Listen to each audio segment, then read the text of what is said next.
Will the emu speak for Peter and his friends? Okay now, he whispered. Just say all that stuff that you said. Or will Peter have to wash their bikes? My friend, Wren. The bird looked at Peter with his big round blue eyes and tipped his head with a smile. Come on, said Pete, and then he turned to the group. Just wait, this may take a while. Just say those things you told me before, begged Peter. Just give me one word like pasta or rocks or blue or balloons or any old word that I heard. The emu just stared back at Peter and smiled, shrugged his shoulders and shuffled his feet. Hey, said Brett, no throwing your voice. And make sure there's no tape in here, Pete. What a cute collar he's wearing, said Sue. And where did he get that bow tie? Wait, pleaded Peter, just let me try this. A chance is to take when you fly. The emu's eyes brightened. He looked at Peter. A smile came over his face. See, said Peter, he knows what I said. Just listen. Is sometimes a place? That's it, Pete, said Tony. You're not making any sense. Come on, guys. Let's all take a hike. We're with you, said Ellen. We're out of here, Pete. Make sure you use soap on my bike. Goodbye, Mrs. Bird, said Sue as she left. It's sure been nice talking with you. Hey, Pete, Tony yelled as they walked away laughing. Why don't you try calling the zoo? Pete spun around and glared at the bird. Just see what you've done? All you had to say was one word, and we would have won. Now everyone thinks I was pulling a trick, 'cause you just stood there like a stone. Now, said Peter, you'll probably leave, and I'll wash those bikes all alone. Peter fell back on the cot with a sigh. The emu stood perfectly still. I think you've got it, said the bird with a smile. And practice will over the hill. Hey, that's enough, said Peter firmly. I'm tired of hearing that stuff. Why couldn't you say that with everyone here? He folded his arms with a huff.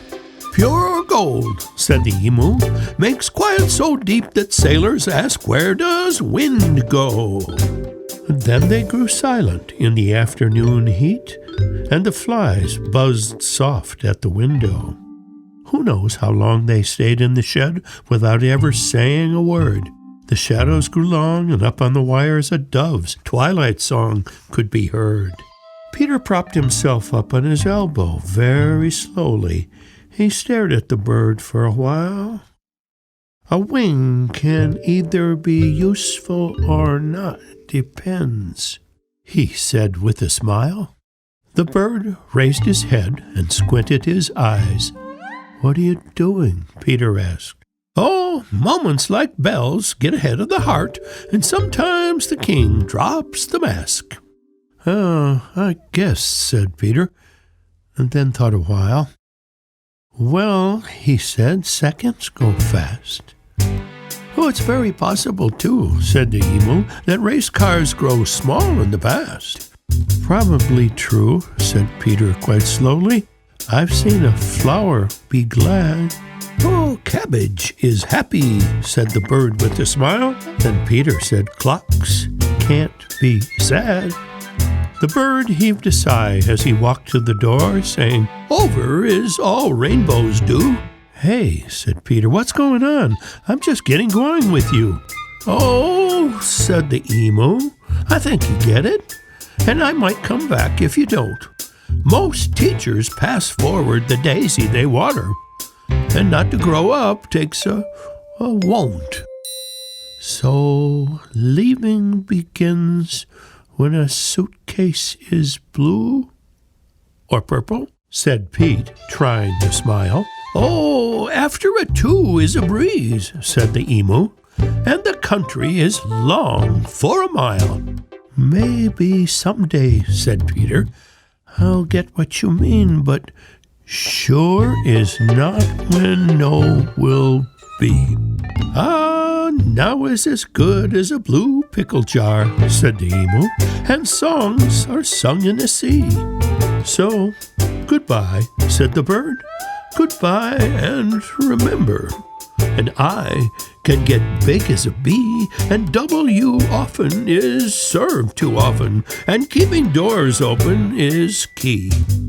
All right, said Peter, closing his eyes. Sometimes goodbye is okay, but for sure remember it's clouds on a hill, and wings will turn dew into day. Peter opened his eyes. The emu was gone. He ran to the door and looked out. I see, he smiled. No pasta rocks. But with next, there is never a doubt. But with next, there is never a doubt.